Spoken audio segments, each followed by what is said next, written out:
Good morning students. बेटा आज हम ले रहे हैं chapter second, basic accounting terms. बेटा सबसे इम्पोर्टेंट चैप्टर है, इसकी हर एक टर्म को आपको ध्यान से सुनना और समझना है। इन केस अगर आपको किसी भी टर्म को समझने में कोई प्रॉब्लम आ रही है तो आप उसे हमारे साथ शेयर करें, ठीक है? क्योंकि बेटा ये अगर आपको सही तरीके से समझ में नहीं आया तो आपको आगे के प्रैक्टिकल चैप्टर्स में दिक्कत आ सकती है, ठीक है बेटा? इसलिए इसकी सारी टर्म्स को बहुत अच्छे तरीके से समझना है, जिसको हम अकाउंटिंग टर्मिनोलॉजी भी कहते हैं।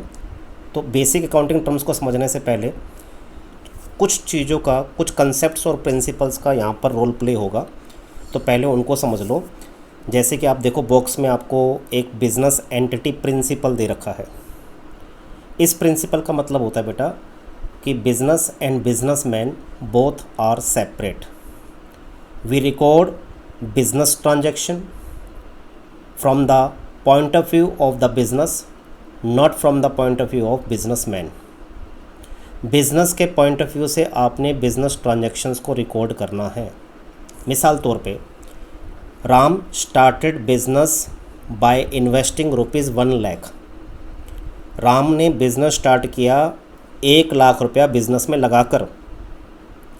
अगर आपने राम के पॉइंट ऑफ व्यू को देखा तो आपको लगेगा कि राम के हाथ से 1,00,000 रुपया बिज़नेस में जा रहा है। और अगर आप बिज़नेस के पॉइंट ऑफ व्यू से देखोगे कि राम ने 1,00,000 रुपया बिज़नेस में लगाया, तो बिज़नेस पॉइंट ऑफ व्यू से क्या मतलब बना कि 1,00,000 रुपया बिज़नेस में आ रहा है। तो 1,00,000 रुपया बिज़नेस में आ रहा है, ना कि 1,00,000 रुपया जा रहा है। राम के पॉइंट ऑफ व्यू को देखोगे तो लगेगा 1,00,000 रुपया जा रहा है, बिज़नेस के पॉइंट ऑफ व्यू को देखोगे तो 1,00,000 रुपया बिज़नेस में आ रहा है। तो हमेशा बिज़नेस के पॉइंट ऑफ व्यू से चलना है, ना कि बिजनेसमैन या किसी अदर पॉइंट ऑफ व्यू से। समझ गए बेटा? ये पहला प्रिंसिपल। दूसरा प्रिंसिपल है बेटा ड्यूल एस्पेक्ट प्रिंसिपल। इसको हम ड्यूल एस्पेक्ट कंसेप्ट भी कहते हैं और इसको डबल एंट्री सिस्टम भी कहा जाता है। इस प्रिंसिपल के according every transaction has 2 aspect. अगर एक डेबिट है तो दूसरा बेटा क्रेडिट होगा, वो भी सेम अमाउंट से होगा, यानी डेबिट का अमाउंट क्रेडिट के अमाउंट के बराबर होगा। डेबिट क्रेडिट क्या होते हैं वो आगे आपको क्लियर हो जाएगा। तो every transaction has 2 aspect. If one aspect is debit then other must be credit and with same amount. इसी वजह से डबल एंट्री सिस्टम की वजह से ही बेटा एसेट्स हमेशा बराबर होती हैं, इक्वल होती हैं। The sum total of liabilities and capital means liabilities और कैपिटल का टोटल हमेशा ही एसेट्स के इक्वलेंट होता है। बैलेंस शीट हम बनाते हैं, बैलेंस शीट की 2 साइड्स होती हैं, एक एसेट साइड और एक लायबिलिटी साइड्स। बैलेंस शीट की दोनों साइड का टोटल बराबर होता है due to double entry system means dual aspect concept, ठीक है बेटा? तो ये 2 कंसेप्ट का यहाँ पर यूज़ होगा। अब हम पहली बेसिक टर्म ले रहे हैं बेटा। पहली बेसिक टर्म है हमारे पास business transaction. Business transaction is an economic activity of the business. पहली इंपॉर्टेंट चीज़ क्या निकल कर आई कि बिजनेस ट्रांजैक्शन इकोनॉमिक एक्टिविटी है, नॉन इकोनॉमिक एक्टिविटी नहीं है। क्योंकि बिजनेस ट्रांजैक्शंस, कोई भी बिजनेस प्रॉफिट अर्न करने के लिए किया जाता है, ना कि सोशल सर्विसेज प्रोवाइड करने के लिए। क्योंकि ये प्रॉफिट से कनेक्टेड है, इसलिए बेटा ये इकोनॉमिक एक्टिविटी है, नॉन इकोनॉमिक एक्टिविटी नहीं है, ठीक है? तो business transaction is an economic activity of the business which changes its financial position. जितनी भी बिजनेस ट्रांजैक्शंस हैं जब वो टेक प्लेस करती हैं तो वो बिज़नेस की फाइनेंशियल पोजीशन में चेंज लाती हैं। फाइनेंशियल पोजीशन में change in the form of change in the value of assets, in the value of liabilities and in the value of capital. तो एसेट्स, लायबिलिटीज़ और कैपिटल में change लाती हैं। अब क्योंकि इसमें 3 टर्म यूज़ हुई बेटा, एसेट्स, लायबिलिटी और कैपिटल, पहले हम इसका थोड़ा सा मीनिंग समझ लेते हैं, क्योंकि ये चीज़ें भी बेसिक अकाउंटिंग टर्म में आगे जाके आएंगी। लेकिन फ़िलहाल क्योंकि यहाँ पर इसका रोल प्ले होगा बिजनेस ट्रांजैक्शन में, तो इसको थोड़ा बहुत यहाँ पर समझ लो। ये भी देखो आपको ध्यान से बॉक्स में दे रखा है। पहला मीनिंग दे रखा है आपको कैपिटल का। Amount invested by the owner in the business is called capital. जो पैसा बिजनेसमैन बिजनेस में लगाता है उसको हम कैपिटल कहते हैं। कैपिटल बिजनेस की इंटरनल लायबिलिटी होती है। क्योंकि मैंने बताया business and businessman both are separate. We record the transaction from business point of view. Businessman ने अगर बिजनेस में पैसा लगाया है तो ये बिजनेस की रेस्पॉन्सिबिलिटी है कि वो पैसा बिजनेसमैन को जब बिजनेस वाइंड अप हो, बिजनेस बंद हो, उसको वो चुकाए, वो पैसा उसको वापस करे। तो ये बिजनेस की लाइबिलिटी है, लेकिन कौन सी? Internal, as it's represent to the owner. Second हमें दे रखा है liability. Amount owed by the business is called liability. जो पैसा बिजनेस ने देना है, चुकाना है, उसको हम लाइबिलिटी कहते हैं। इसको दो पार्ट्स में डिवाइड किया गया बेटा। जो पैसा बिजनेस ने ओनर को देना है उसे इंटरनल लाइबिलिटी कहते हैं, जैसे मैंने एग्जांपल दिया कैपिटल का। और जो पैसा बिजनेस ने बाहर वालों को चुकाना है, आउटसाइडर्स को चुकाना है, उसको हम एक्सटर्नल लाइबिलिटी कहते हैं। एक्सटर्नल लाइबिलिटी के एग्जांपल दे दिए मैंने, जैसे फॉर एग्जांपल क्रेडिटर्स है, लोन है, और भी आगे जाके आपको इसको जब डीप में बताएंगे, आगे आएगा बेसिक अकाउंटिंग टर्म में, वहाँ इसको पूरा डीप में एक्सप्लेन करके बताएंगे। फिलहाल आप ये दो पॉइंट याद रखें कि इसमें क्रेडिटर्स है और लोन है। तीसरा पॉइंट हमें दिया बेटा एसेट्स का। Assets are the properties. Properties tangible भी हो सकते हैं, इनटेंजिबल भी हो सकते हैं। Tangible assets are those assets which can be seen and touched and have a physical existence, like land, building, plant, machinery, furniture, fixtures. ये सब हमारी कैश, ये सब हमारी टेंजिबल फिक्स एसेट्स हैं। और intangible assets are those which can not be seen and touched and do not have any physical existence, like goodwill, patent, trademark, copyright, design, formulae, recipes. बहुत सारी हमारी इंटेंजिबल एसेट्स है, आगे जाके आप इन्हें पढ़ेंगे। तो एसेट्स आर द प्रॉपर्टीज़, चाहे वो टेंजिबल फॉर्म में हो, चाहे वो इंटेंजिबल फॉर्म में हो, ओन्ड बाय एन एंटरप्राइज, जो बिज़नेस के पास होती हैं, जो बिज़नेस की प्रॉपर्टी है, जिसका बिज़नेस के पास राइट है, ठीक है, जो बिज़नेस को आगे जाके फ्यूचर में इकोनॉमिक बेनिफिट देंगी, वो सारी हमारी एसेट्स हैं। ठीक है बेटा। एसेट्स के एग्जांपल आप देख सकते हैं, land, building, furniture, machinery, cash, stock, debtors, goodwill, trademark, copyright etcetera. ये सारी हमारी बेटा एसेट्स हैं। तो बिज़नेस ट्रांजैक्शंस इकोनॉमिक एक्टिविटी होती हैं, और ये ट्रांजैक्शन जब टेक प्लेस करती हैं तो बिज़नेस की फाइनेंशियल पोजीशन में चेंज लाती हैं, change in the value of assets, liabilities and capital. तो आइए इसको हम एक ट्रांजैक्शन के थ्रू समझते हैं। कुछ मैंने ट्रांजैक्शंस यहाँ पर लिए हैं। पहली ट्रांजैक्शन हमें दे रखी है, Gopal started our readymade garments business by investing ₹5 lakh. Gopal ने बिज़नेस स्टार्ट किया कितने रुपए लगाकर? 5 लाख रुपए लगाकर। क्योंकि every transaction has at least 2 aspect. इसके 2 एस्पेक्ट कौन से बने बेटा? इसके 2 एस्पेक्ट बने। गोपाल ने बिज़नेस स्टार्ट किया 5 लाख रुपए लगाकर, तो आप ध्यान से देख सकते हैं मैंने इसके इफेक्ट्स लिखे हैं। कैश पे इसका इफेक्ट पड़ेगा, यानी कैश बिजनेस में आ रहा है 5 लाख रुपया। और किसने बिज़नेस स्टार्ट किया? गोपाल ने। तो गोपाल कौन है? ओनर। ओनर ने बिज़नेस में पैसा जो लगाया उसको हम कहते हैं कैपिटल। तो कैपिटल बिजनेस की इंटरनल लायबिलिटी है, तो दूसरा इफेक्ट पड़ा कैपिटल के ऊपर। और सेम अमाउंट से इफेक्ट पड़ेगा बेटा, जितना इफेक्ट एक अकाउंट में आएगा उतना ही अमाउंट दूसरे अकाउंट में आएगा। तो कैश पे भी इफेक्ट 5 लाख रुपीज़ का पड़ रहा है और कैपिटल पे भी 5 लाख रुपीज़ का पड़ रहा है। ये 2 हमारे अकाउंट बन गए। इसको बेटा देखो, मैंने नीचे ध्यान से एक बैलेंस शीट में इसको मैंने प्रेजेंट करके दिखाया है। बैलेंस शीट नाम ध्यान से देखो, बैलेंस शीट का मतलब होता है a sheet in which balances are shown. जिस चीज़ का भी बैलेंस बचेगा उसको हम बैलेंस शीट में दिखाते हैं। बैलेंस शीट में बेसिकली हम राइट हैंड साइड में एसेट्स दिखाते हैं, लेफ्ट हैंड साइड में हम लायबिलिटीज़ दिखाते हैं। और मैंने आपको बता दिया लायबिलिटीज़ 2 तरह की होती हैं, internal liability and external liability. Internal liabilities में आपकी कैपिटल आ जाएगी, और एक्सटर्नल लायबिलिटी में क्रेडिटर्स हो गया, लोन हो गया, बिल्स पेबल हो गया, बैंक ओवरड्राफ्ट हो गया। ठीक है ना, ये सारी हमारी एक्सटर्नल लायबिलिटीज़ हैं। तो यहाँ पर हमारे पास कैश जो कि हमारी एसेट है, एसेट साइड में कैश आ गया 5 लाख रुपीज़ का, और कैपिटल हमारी लायबिलिटी है, लायबिलिटी साइड में कैपिटल आ गई 5 लाख रुपीज़ की, और बैलेंस शीट की दोनों साइड का टोटल बराबर हो गया 5 लाख। तो ये पहला एग्जांपल था बेटा, पहला एक ट्रांजैक्शन मैंने ली इसमें कि गोपाल ने 5 लाख रुपए लगा के बिजनेस स्टार्ट किया, तो उसका फाइनेंशियल पोजीशन उसकी हमारी क्या बनी? एसेट साइड में कैश आ गया 5 लाख रुपीज़ का, और लायबिलिटी साइड में कैपिटल आ गई 5 लाख रुपीज़ की। अब जैसे फर्दर ट्रांजैक्शन टेक प्लेस करती चली जाएंगी, बिजनेस की फाइनेंशियल पोजीशन में चेंज आता चला जाएगा। इसको हम समझते हैं सेकंड ट्रांजैक्शन से। सेकंड ट्रांजैक्शन बेटा मैंने यहाँ पर ली कि Gopal purchase readymade garments. Readymade garments में वो डील करता है, इसलिए उसको हम क्या कहते हैं? गुड्स। क्योंकि जिसमें एक बिजनेसमैन डील करता है उसको हम गुड्स कहते हैं। तो ये गुड्स हो गया हमारे लिए कि गोपाल ने गुड्स परचेज किए हैं 1,40,000 for cash and ₹60,000 on credit. Gopal ने टोटल 2 लाख रुपीज़ की परचेज़ करी बेटा। ध्यान से देखें, 1,40,000 कैश में और 60,000 क्रेडिट पे। तो टोटल कितना बन गया 2 लाख रुपीज़।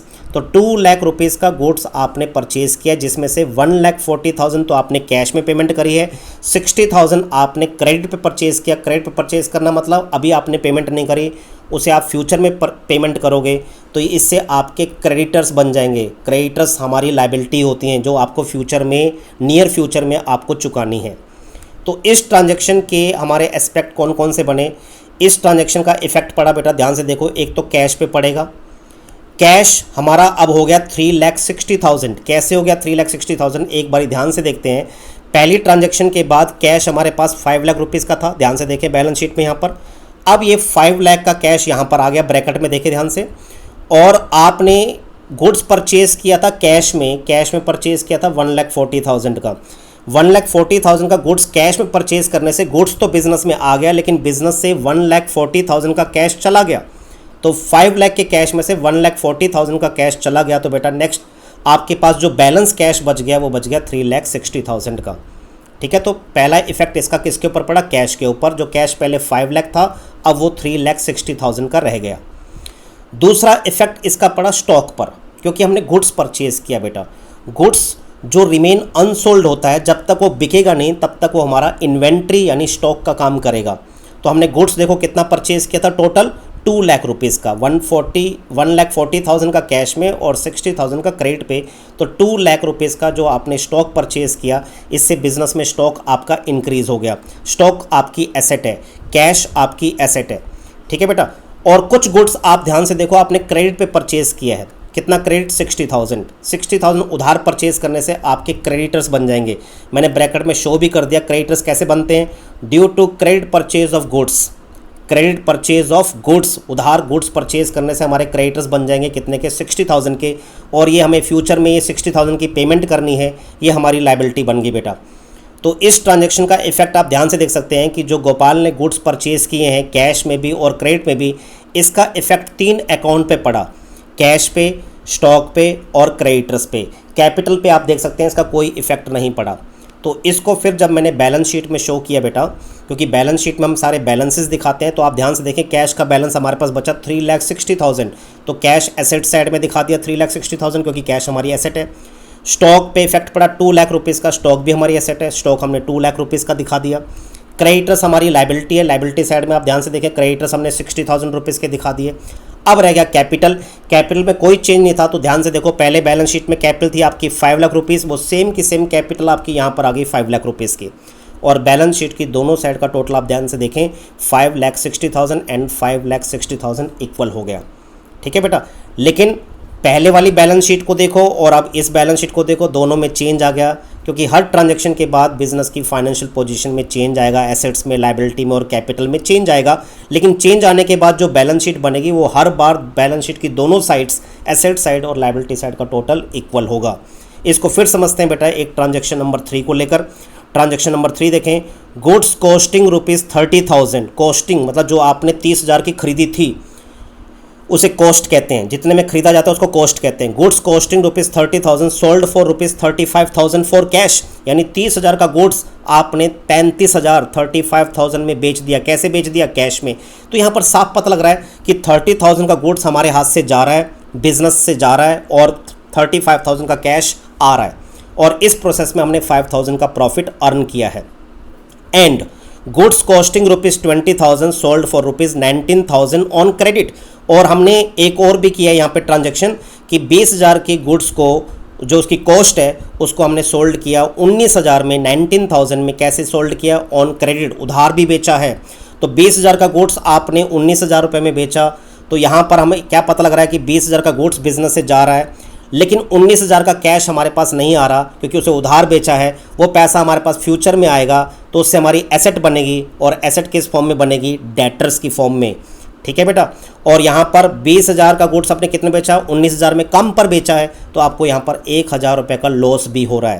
पहली जो ऊपर ट्रांजैक्शन थी 30,000 का गुड्स 35,000 में बेचा, यहाँ पर आपको 5,000 का प्रॉफिट हो रहा है। और जो इसके साथ जो दूसरी ट्रांजैक्शन है कि 20,000 का गुड्स आपने 19,000 में बेचा, यहाँ पर आपको 1,000 का लॉस हो रहा है। प्रॉफिट से ऑनर की कैपिटल बढ़ती है और लॉस से ऑनर की कैपिटल कम होती है। तो ये पूरी ट्रांजैक्शन का अब हम इफेक्ट देखेंगे। पहले कहाँ का इफेक्ट इसका पड़ेगा। तो ध्यान से देखें इफेक्ट में कैश अब आपके पास ₹3,95,000 का हो गया। कैसे हो गया? इससे ऊपर बैलेंस शीट में चेक करो कैश था कितना। कैश आप देख सकते हैं ऊपर की बैलेंस शीट में 3,60,000 था, तो मैंने ब्रैकेट में शो किया 3,60,000 जो पहले था उसमें मैंने प्लस कर दिया 35,000। ये 35,000 कहाँ से आया? जो हमने 30,000 का गुड्स 35,000 में बेचा, 35,000 बेचा। कैसे बेचा? कैश में। कैश में बेचने से गुड्स जा रहा है लेकिन 35,000 का बिजनेस में कैश आ रहा है, तो हमारी कैश पोजीशन को इंक्रीज़ कर देगा। तो 360 प्लस 35,000 हमारे पास हो गया कैश का बैलेंस 3,95,000। स्टॉक बेटा परचेज़ करने से, गुड्स परचेज़ करने से स्टॉक इंक्रीज़ होता है और गुड्स सोल्ड करने से स्टॉक डिक्रीज़ होता है। और स्टॉक जो डिक्रीज़ होगा वो कॉस्ट से डिक्रीज़ होगा, यानी जितनी उसकी कॉस्ट प्राइस थी। तो ध्यान से देखें, आपने गुड्स दो बेचे हैं, एक जिसकी कॉस्ट 30,000 है और एक गुड्स जिसकी कॉस्ट 20,000 है, दोनों आपने सेल कर दिए। तो इसका मतलब आपने 50,000 गुड्स की जो कॉस्ट है उसको बेच दिया, इससे आपका स्टॉक कम हो जाएगा। तो ध्यान से देखें, स्टॉक जो पहले हमारे पास ऊपर बैलेंस शीट में 2 लाख रुपीज़ था, ब्रैकेट में मैंने शो कर रखा है 2 लाख रुपीज़ माइनस 30,000 माइनस 20,000, यानी 30,000 और 20,000 का गुड्स हमने बेच दिया। तो अब हमारे पास स्टॉक का जो बैलेंस बच गया वो 1,50,000 बच गया। अब हमने क्योंकि यहाँ पे कुछ गुड्स उधार बेचा है, उधार बेचने से हमारे बनते हैं डेटर्स यानी देनदार, और मैंने ब्रैकेट में रखा है डेटर्स हमारे कैसे बनेंगे? Due to selling goods on credit. जब आप गुड्स को उधार बेचते हो तो आपके डेटर्स बनते हैं। डेटर्स में ध्यान से देखो, स्पेलिंग को अगर आप देखोगे तो आप इसे रीड करोगे डेप्टर्स रीड नहीं करना, बी साइलेंट रहता है, डेटर्स रीड करना है। और डेटर्स को हिंदी में कहते हैं देनदार। वो हमारे देनदार हैं, उन्होंने पैसा हमारे बिजनेस को देना है, हमने लेना है, हमारी एसेट है। तो 19,000 रुपीज़ हमारी एसेट बन जाएगी इस ट्रांजेक्शन से। और कैपिटल में भी इफेक्ट पड़ा बेटा इसका, क्योंकि कैपिटल में इफेक्ट क्यों पड़ा? क्योंकि गुड्स को हमने प्रॉफिट पे बेचा है, गुड्स को हमने लॉस पे भी बेचा है। प्रॉफिट से कैपिटल इंक्रीज़ होती है और लॉस से कैपिटल डिक्रीज़ होती है। पहले चेक करो हमारे पास कैपिटल का बैलेंस कितना था। ऊपर बैलेंस शीट में ध्यान से देखो, कैपिटल हमारे पास 5 लाख रुपीज़ की थी, वो मैंने ब्रैकेट में यहाँ पर ध्यान से देखो, कैपिटल के यहाँ पर ब्रैकेट में मैंने 5 लाख रुपीज़ लिखा, उसमें प्लस किया 5,000 माइनस किया 1,000। 5,000 का हमें जो गुड्स हमने 30 वाला 35 में बेचा था, 5,000 का प्रॉफिट हुआ था, और जो गुड्स हमने 20,000 वाला 19,000 में बेचा था, 1,000 रुपये का लॉस हुआ था। लॉस से कैपिटल कम हो गई और प्रॉफिट से कैपिटल इंक्रीज़ हो गई। तो नेट हमारे पास कैपिटल का बैलेंस बचा 5,04,000। तो इस ट्रांजैक्शन का इफेक्ट कैश पे पड़ा, स्टॉक पे पड़ा, डेटर्स पे पड़ा, कैपिटल पड़ा, लेकिन क्रेडिटर्स के ऊपर इसका कोई इफेक्ट नहीं पड़ा। ध्यान से देखो, ऊपर बैलेंस शीट में क्रेडिटर 60,000 के थे, वो आज भी 60 के ही रहेंगे, उस पर कोई चेंज नहीं आएगा। अब इस सारे बैलेंसेस को हमने कहाँ पर दिखाया? बैलेंस शीट में। जो हमारी एसेट है, एसेट हमारी कौन सी है? कैश का बैलेंस हमारे पास था 3,95,000, स्टॉक का बैलेंस 1,50,000 एंड डेटर्स भी हमारी एसेट है, इसका बैलेंस 19,000। तो ये हमने एसेट्स दिखा दी। लायबिलिटी साइड में हमने कैपिटल दिखाया 5,04,000 और क्रेडिटर्स जो कि जितने पहले थे, क्योंकि उस पर कोई इफेक्ट नहीं है, क्रेडिटर्स पहले थे 60 और आज भी कितने 60। जब मैंने बैलेंस शीट का टोटल किया तो दोनों साइड का टोटल इक्वल आ गया 5,64,000 एंड 5,64,000। बेटा ध्यान से देखा आपने कि मैंने 3 ट्रांजैक्शंस ली और हर ट्रांजैक्शन के बाद हर बार क्या हुआ कि बैलेंस शीट की दोनों साइड का टोटल बराबर आ गया और हर बार हमारी फाइनेंशियल पोजीशन में चेंज आया। किस में चेंज आया बेटा? एसेट में, लायबिलिटी में और कैपिटल में। आई थिंक अब आपको ये सारा क्लियर हो गया होगा कि जो मैंने ऊपर बिजनेस ट्रांजैक्शन का मीनिंग बताया, एक बारी ध्यान से देख लो। Business transaction is an economic activity of the business which changes its financial position. The business transaction may change the financial position in terms of change in the value of asset, liability and capital। और आप देख सकते हैं हर बार asset, liability और capital में change आया, लेकिन हर बार balance sheet का टोटल बराबर रहा। ये सब कुछ सिर्फ बिजनेस ट्रांजैक्शन की डेफिनेशन को आपको एक्सप्लेन करने के लिए ये सारे एग्जाम्पल जो मैंने लिए, ताकि आपको ये बिजनेस ट्रांजैक्शंस का मतलब समझ में आए। होप बेटा आपको सारा क्लियर होगा। इस सारे चीज़ को आप अपने फेयर रजिस्टर में नोट कर लेंगे और कोई प्रॉब्लम होगी तो आप हमारे से शेयर करेंगे। थैंक यू बेटा and have a nice day.